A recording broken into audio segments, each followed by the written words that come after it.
Good morning once again. I get to do the children's story today. So if you are a child or a child at heart, I have a question for you.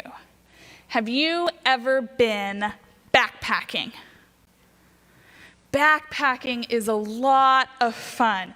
You have to get ready first, so you have to make sure you have clothes and food and snacks and a tent and a stove and a sleeping bag and toilet paper, all of the essential things, and you load them in a backpack, and then you have to make sure you can actually carry that backpack, and sometimes you have to take some things out. So when I was in middle school, so I was about 7th or 8th grade, we went on a backpacking trip. My dad, my brother, and me. It was a Mother's Day present to my mom.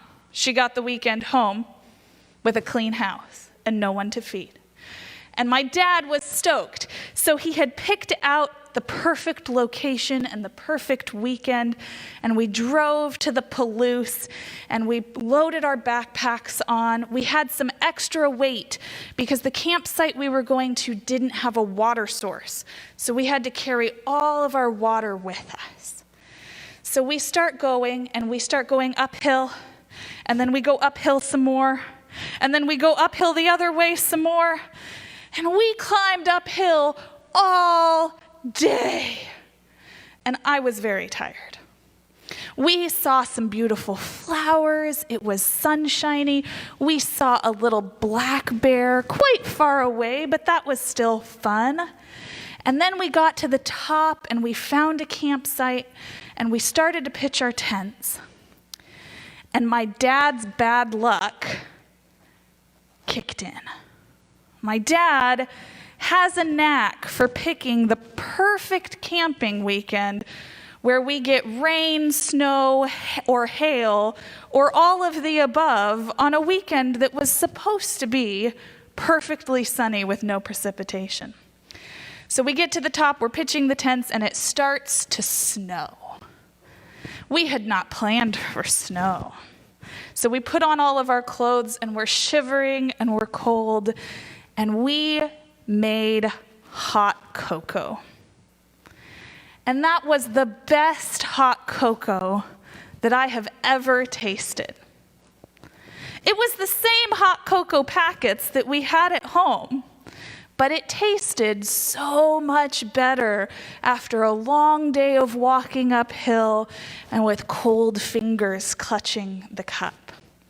Sometimes things taste better in a specific situation with particular people around you.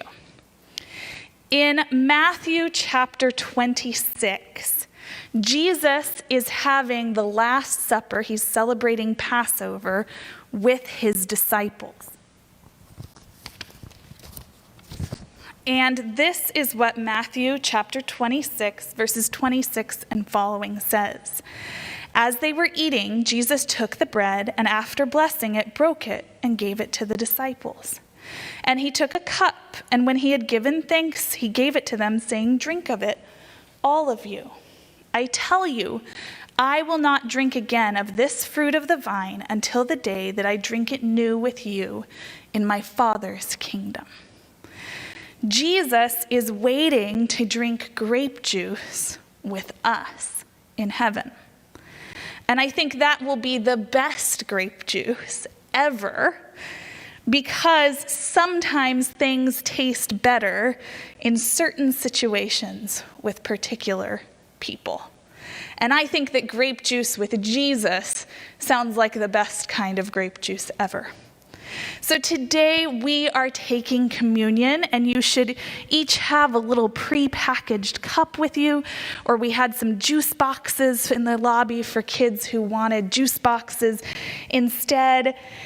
And as we celebrate today, we want to remember not only what Jesus has done in the past, that he died for our sins, and that's part of what communion is about, remembering that, but also that he has promised that he's coming back to get us and that we will get to drink grape juice with him one day soon. I am so glad for the promises that Jesus has made, aren't you?